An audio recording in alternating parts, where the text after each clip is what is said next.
Olá, seja bem-vindo ao podcast Psicomariz. E como você se encontra? Como vai o seu dia?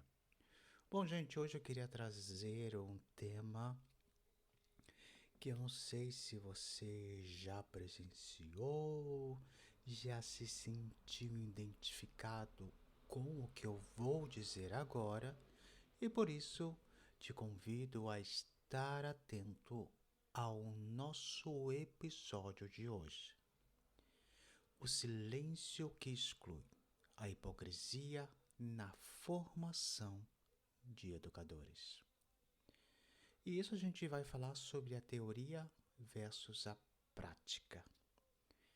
Bom, há coisas que contradizem na nossa vida, ainda mais hoje nessa sociedade, que tenta dizer que é uma sociedade inclusiva, especialmente para aquelas pessoas que estudam psicologia, direito, que são médicos, enfermeiros, psicopedagogos, psicólogos, mas passamos hora falando sobre inclusão, sobre empatia, sobre essa importância de validar o outro, mas o que acontece quando fora da sala de aula ou até mesmo dentro do nosso posto de trabalho e nos espaços virtuais de aprendizagem praticamos exatamente o oposto. Por isso vamos mergulhar nesse conceito da dissonância ética, quando o que ensinamos para o mundo não coincide com a forma como tratamos o nosso colega ao lado.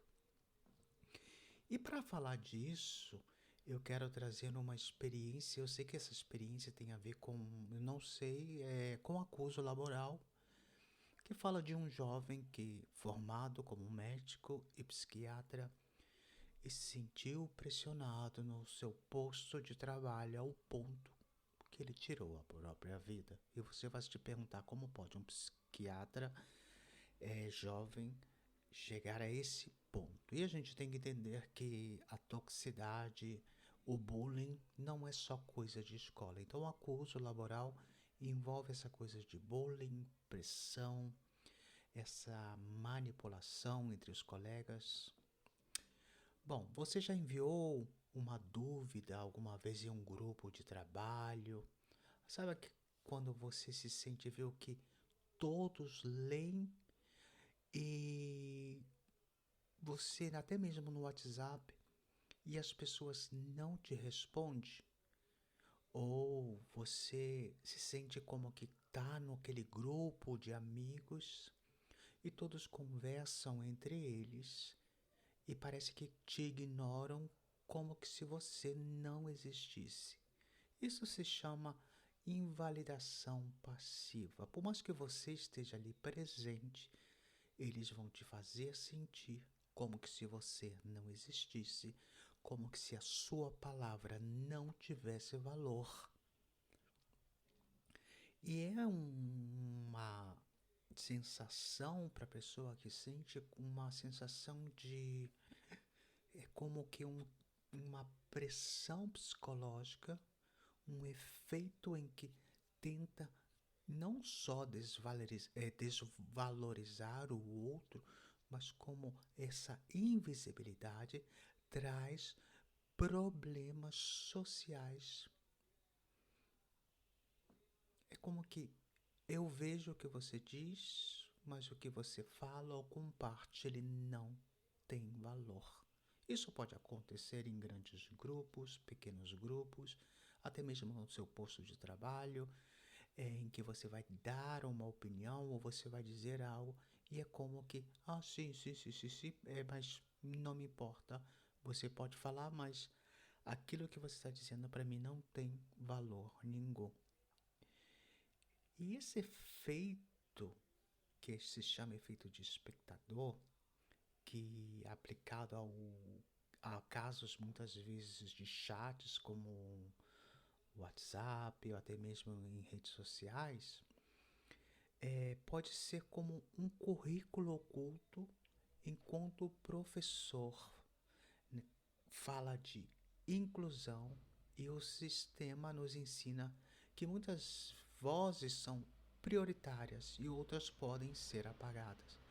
E talvez no seu posto de trabalho, em que você vê aquela pessoa que tem um discurso bonito sobre inclusão, contra o racismo, contra a guerra, e você vê que a atitude dela é outra daquilo que ela fala.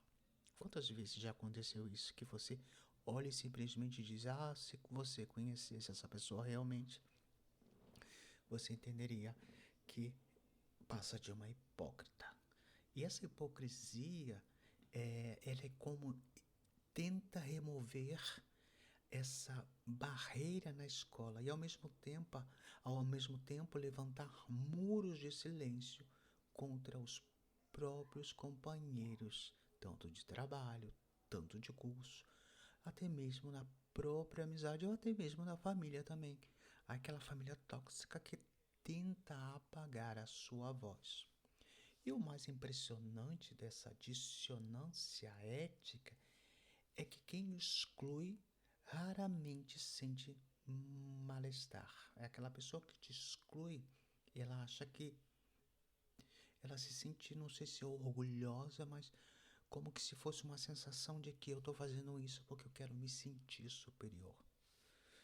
Para quem não responde, a situação é neutra ou normal, mas para quem fica no vácuo, o impacto ele é real.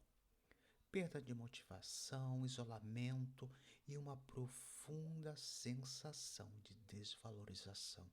A solução qual seria? Não basta ter bons valores.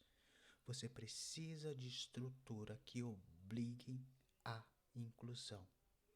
Uma das normas claras de resposta seria prazos e o uso de canais oficiais que você pode utilizar. Ou você pode. Uma das coisas que eu aprendi com esse tempo é em que quando minha voz ela não é prioridade, ela não tem esse tipo de a sua voz não tem importância, essa palavra. Então, eu não me comunico mais com esses tipos de pessoas e a única coisa que eu faço é cortar agora, desde o princípio. A maioria das pessoas que têm codependência e necessitam ser aprovadas, elas constantemente tentam buscar a aprovação e serem escutadas, sem entender que esses tipos de pessoas jamais vão deixar você ser quem você é realmente, porque no fundo eles te querem como se você fosse aquela parede invisível em que está ali e constantemente eles vão se nutrindo desse não só prejuízo, como que essa forma maligna de destruir o outro, pouco a pouco. Essa falta tanto de ética profissional, social, estrutural, nos obriga a acompanhar-nos a um encontro em que eu necessito realmente entender que quando minha voz não tem valor em certos lugares, eu tenho que aprender a fechar portas, janelas e sair. Porque em algum lugar a minha voz vai ecoar de verdade. E não é que busco uma importância ou aceitação, é que eu tenho o direito também de explanar, de explicar, de expressar o que eu sinto. Por isso, se você se encontra numa situação dessa em que no seu grupo social, na escola, no trabalho, independente do que seja, até mesmo aquele professor chato que quando você tenta explicar algo, ele já toma a defensiva e começa a te ver como que você fosse um ignorante só porque ele tem uma formação acima de você. E eu sempre digo que a aprendizagem ela é constante, por mais que você tenha um doutorado, a gente tem que cada dia mais se reinventar e entender que às vezes aquilo que eu pensava que era algo é, tão que não podia mudar, sim pode mudar. Assim que eu te convido hoje a reflexionar sobre o seu tipo de convivência com os outros. Se você tem que alçar a tua voz mais forte para ser escutada, não vale a pena. Saia de ambientes onde a sua voz ela é constantemente apagada. Bom, um abraço de Robson Marins e ha sido um prazer voltar e falar com vocês.